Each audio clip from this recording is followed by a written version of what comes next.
കൊച്ചിയിൽ 75-കാരിയായ പൊന്നമ്മ തോമസിനെ മകൻ കൊലപ്പെടുത്തിയ കേസിൽ കൂടുതൽ വിവരങ്ങൾ പുറത്ത്. കാഞ്ഞിരം നിൽക്കുന്നതിൽ വീട്ടിൽ പൊന്നമ്മ തോമസിനെ മകൻ ടിജോ തോമസ് ഇയാളോടൊപ്പം താമസിച്ചിരുന്ന കൊല്ലം ശക്തികുളങ്ങര, കാവനാട്, കിണറുവിള, വടക്കേതിൽ റിൻസിമോൾ എന്നിവർ ചേർന്ന് മർദ്ദിച്ചും ശ്വാസം മുട്ടിച്ചും കൊലപ്പെടുത്തുകയായിരുന്നു. അറസ്റ്റിലായ ടിജോ തോമസിനെ കാണാൻ ഭാര്യ ബിൻസി പോലീസ് സ്റ്റേഷനിലെത്തിയിരുന്നു. അമ്മയെ അടക്കാനുള്ള ശവപ്പെട്ടി കുമ്പനാട്ടക്കടയിൽ നിന്ന് തന്നെ വാങ്ങണേ എന്നായിരുന്നു ടിജോ പറഞ്ഞത്.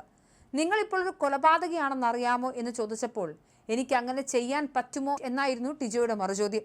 കഴിഞ്ഞ വെള്ളിയാഴ്ച അമ്മയുടെ ഭൗതിക ശരീരം സെമിത്തേരിയിലേക്ക് എടുത്തപ്പോൾ കാണാൻ ടിജോ എത്തിയിരുന്നില്ല. കൊലപാതകത്തിൽ അറസ്റ്റിലായിട്ടും ഭർത്താവ് ടിജോ തോമസിനെ തള്ളിപ്പറയാൻ ഭാര്യ ബിൻസി തയ്യാറായിട്ടുമില്ല. കുടുംബത്തിൽ ചില പ്രശ്നങ്ങൾ ഉണ്ടായിരുന്നെങ്കിലും ഇങ്ങനെയുള്ള ക്രൂരത ചെയ്യാൻ ടിജോയെ കൊണ്ട് കഴിയുകയില്ലെന്നാണ് ബിൻസിയുടെ ഇപ്പോഴത്തെയും വിശ്വാസം. പെൺസുഹൃത്തായ തിരുവനന്തപുരം സ്വദേശിനി റിൻസിമോളോടൊപ്പം ടിജോ താമസിച്ചിട്ടും അമ്മയെ കൊലപ്പെടുത്തിയ കേസിൽ അറസ്റ്റിലായിട്ടും ഭർത്താവിനെ തള്ളിപ്പറയാൻ ബിൻസി തയ്യാറായിട്ടില്ല. കുടുംബത്തിൽ ചില പ്രശ്നങ്ങൾ ഉണ്ടായിരുന്നെങ്കിലും ഇങ്ങനെയുള്ള ക്രൂരത ചെയ്യാൻ ടിജോയെ കൊണ്ട് കഴിയുകയില്ലെന്നാണ് ബിൻസിയുടെ ഉറച്ച വിശ്വാസം.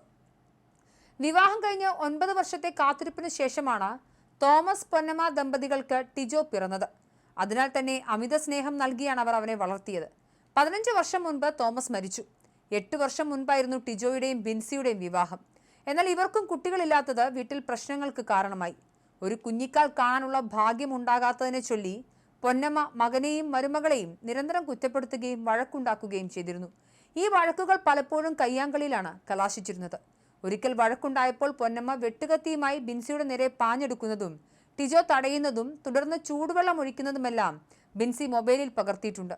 പുറത്തുപോയി വരുമ്പോൾ തള്ളയ്ക്ക് ചോറ് കൊടുത്തോ എന്നാണ് ടിജോ ആദ്യം ചോദിക്കാറുള്ളത്. മിക്ക രാത്രികളിലും അമ്മയും മകനും വഴക്കുണ്ടാക്കുന്നതും പതിവായിരുന്നു. സീരിയൽ നടിയുടെ സഹായിയായി തിരുവനന്തപുരം ട്രിപ്പ് തുടങ്ങിയതോടെയാണ് റിൻസിയുമായി ടിജോ അടുക്കുന്നത്. സിനിമാ സീരിയൽ രംഗത്ത് എക്സ്ട്രാ നടിയായി ജോലി ചെയ്തിട്ടുള്ള റിൻസി തിരുവനന്തപുരം സ്വദേശിയായ ആദ്യ ഭർത്താവിനെ ഉപേക്ഷിച്ച് മറ്റൊരാളുടെ കൂടെ താമസിച്ചിരുന്നു. അയാൾക്ക് ക്യാൻസർ ബാധിച്ചതിനെ തുടർന്ന് ആ ബന്ധവും ഉപേക്ഷിച്ചാണ് ടിജോയുമായി ഇവർ അടുക്കുന്നത്. കഴിഞ്ഞ മെയിൽ ടിജോയും ബിൻസിയും മൂന്നാർ സന്ദർശിച്ചിരുന്നു. അന്ന് മദ്യപാനശീലം ഉണ്ടായിരുന്നെങ്കിലും മറ്റ് വലിയ പ്രശ്നങ്ങളൊന്നും ഉണ്ടായിരുന്നില്ല.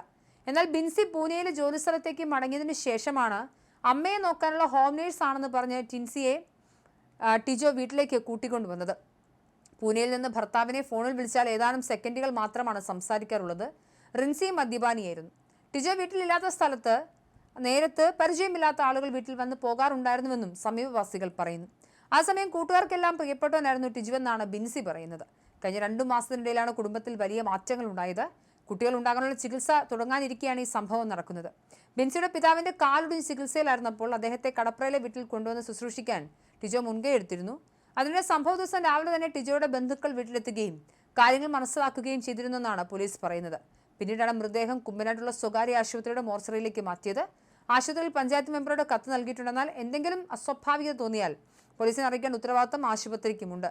ഇവിടെ അതുണ്ടായില്ല. പോലീസ് അന്വേഷിക്കാൻ ചെന്നപ്പോഴും ആശുപത്രി അധികാരികളുടെ ഭാഗത്തുനിന്നും സഹകരണ മനോഭാവം ഉണ്ടായില്ല. ആരുടെയെങ്കിലും ശുപാർശയിലാണോ മൃതദേഹം മോർച്ചറിയിൽ സൂക്ഷിക്കാൻ ആശുപത്രി അധികൃതർ തയ്യാറായതെന്ന കാര്യം പോലീസ് വരും ദിവസങ്ങളിലും വിശദമായി പരിശോധിക്കും.